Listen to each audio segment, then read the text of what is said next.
Hey YouTube, this is Dave with another video.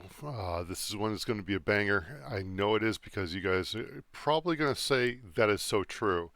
Today we're going over the best practice for Microsoft Forms in M365 and the best practice that is probably the most forgotten.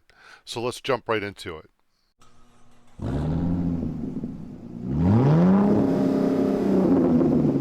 Okay, here we are. We are in Microsoft Forms in M365. You can see I have a couple of forms already pre-created for this video. One of the things I want to point out to you is in the bottom left corner, you'll see, in the case I'm Redwood, in my fictitious company, we're going to be actually looking at what to do as a best practice when it comes to forms. Currently, you can see my name, Redwood, is in both of the bottom left corners. This is identifying who is the owner of the particular form that we're looking at. Currently, both of these are my forms. Now, here's where the best practice kind of kicks in. It's all right to build forms, have it under your name, it's fine, it's good, but if you win the lottery and end up becoming a towel boy or towel girl in Tahiti because that was the thing that you always wanted to do and just want to take it easy for the rest of your life and you got the money to do it, great.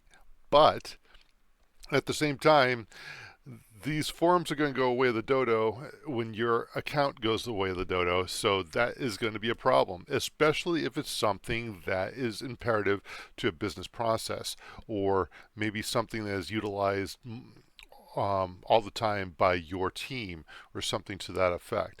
That is something to kind of keep in mind. Who is the audience? How long is the duration of my form? And where should it go to?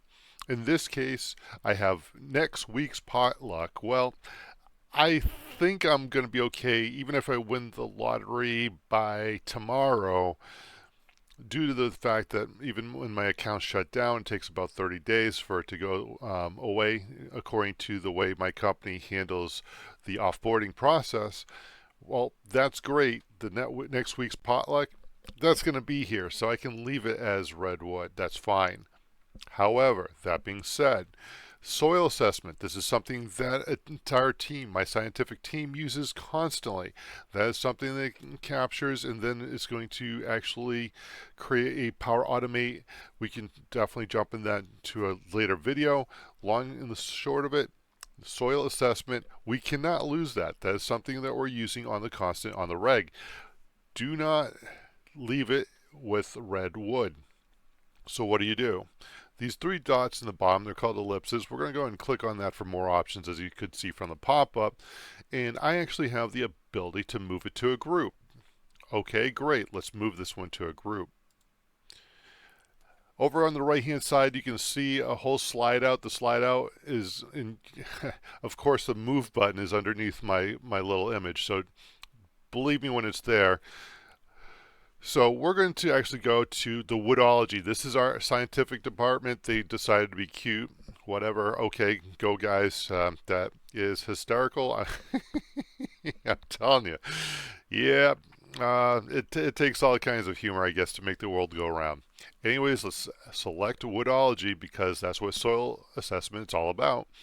We're going to hit the move button. Like I said, you might see the tip of it over here. But let's go and move it. All right, boom. Now, as you can see, the owner is, I am no longer the owner. It is not my form, and I'll show you in a second by clicking on my forms. It is now part of Woodology. That team owns that form, so that is good. I leave the company, the form stays. That is the best practice. I got some other things to show you. Stick with me. So just to show you my forms, literally just the potluck is there. Back to recent, Woodology's here. If I want to find the soil assessment under these, it's going to be shared with me now. Let's do this, Woodology, and it's going to find it for me here. In fact, that may be a change. M365 has been evolving over time. So maybe it's very possible you have to actually jump into the specific group that you want to find the forms for now. Because let's face it, If you're part of multiple groups and each group has multiple forms, that's going to get ugly, a lot of scroll damage. Next thing you know, you're going to look like a miniature Popeye when you flex your, your scroll finger. All right, back to it, back to recent. So here's a couple of ways of doing it. Now, one of the things that I have been asked is, well, is there a way to create a form automatically in a Microsoft team? The answer is yes, and let's get right into that. Give me a second to set up. I'm okay. Okay, I'm back, and here we are. You can see we're now in teams. Over on the left-hand side, we can see the teams that I'm currently a member of. One of which is Woodology. So in Woodology, we can see post files and notes. That's all fine and good. We need to create another form. This time, just from best practices, I don't want this to be accidentally forgotten and be just my form. So what I'm going to do is going to add a tab. I'm going to look for forms. There it is. I'm going to select that. Now there's one of two things I can do. One or two.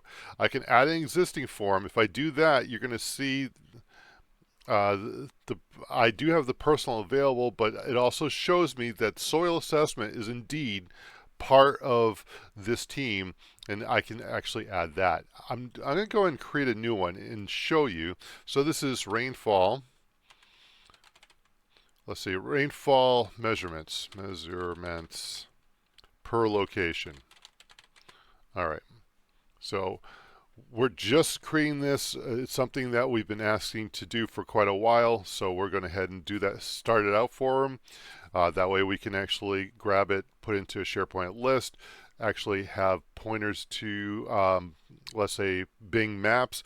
And then what we'll do from there is be able to also create a Power BI chart and report, so that way we can actually see the rainfalls in the different locations that we're currently working, so we understand and identify what trees are the best, etc., and so forth.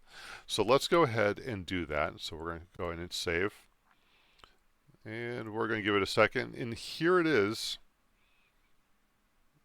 And as you can see, we can do that. And so over time, I'm going to do this for the sake of this video not being too extraneous and too long. I'm going to do that. If you want to see a video of me actually coming up and creating a Microsoft form or a Microsoft quiz, please let me know in the comments below. So let's go ahead and do this. We'll make one question. So what is the, let's see, we're going to have to make it as text. Where is your location? Entire. Let's go with the entire address. And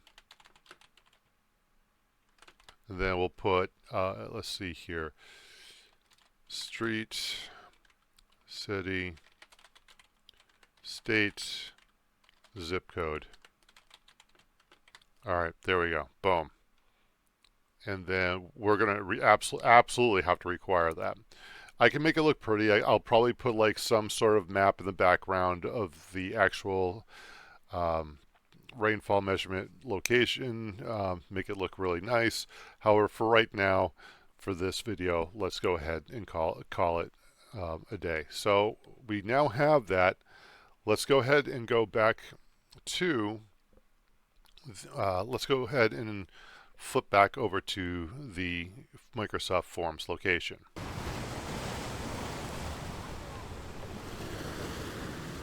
Okay, back here in Microsoft Forms, you can see as the most recent rainfall measurements per location, and in the bottom left you can see it's already owned by the team Woodology. So mission accomplished. It is under best practice. If I do end up winning the lottery and leaving for an exotic place and just spending the rest of my days, it's okay. My team, specifically my science team, is not going to lose the rainfall measurements and then have to recreate it, probably make changes to the Power BI, or may have to make changes to the Power Automate in order to recapture that information, and basically just become a headache and a nightmare. So hopefully you enjoy this. I will see you next time. If you like this video, please be sure to leave a like, subscribe, hit that notification bell, and let me know what other information you would love to hear about in the comments below. Thanks. See you later.